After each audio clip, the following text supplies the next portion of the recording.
সকল নেতৃবৃন্দের উপরের মেয়রের মনে জননেতা মোহাম্মদ আলী আসগর ভাই মঞ্চে উপস্থিত আছেন।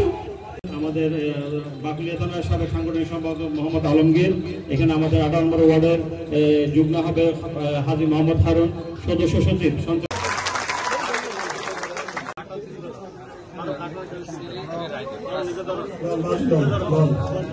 ডাক্তার সাদাক হোসেন নিজের পক্ষ থেকে ব্যক্তিগত পক্ষ থেকে আপনারা কর্মসংখ্যার দৃষ্টিতে দেখবেন, একটু দেরি হওয়ার জন্য সারাদের জন্য দোয়া করবেন, তাকে এডুকেল আসবেন আল্লাহ করে।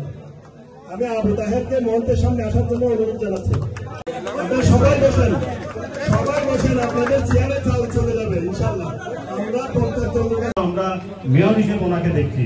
17 বছর আগে যিনি আন্দোলন সংগ্রামে থাকার পরে চেম্বারে পুলিশের আমি অভিনন্দন জানাচ্ছি। এই যে যারা আজকে কথা বলতে পারছে, একসময় তারা কথা বলতে পারে, কথা বললে মানে কাজে বাকুলিয়াতে আজকে আপনারা অনুষ্ঠান করছেন, আমি আপনাদেরকে ধন্যবাদ জানাচ্ছি। শহীদ প্রেসিডেন্ট জিয়াউর রহমানের স্মৃতিকে ধারণ করে আমাকে ঢাকা থেকে বন্দি করে চট্টগ্রামের জেলে পাঠানো হলো, কাশিমপুর কারাগার থেকে চট্টগ্রাম কারাগারে। এরপরে যখন আমাদের এই আসগর যখন জেলে নেওয়া হলো, আমি তাকে জিজ্ঞেস করলাম কীভাবে তোমাকে জেলে নেওয়া হলো।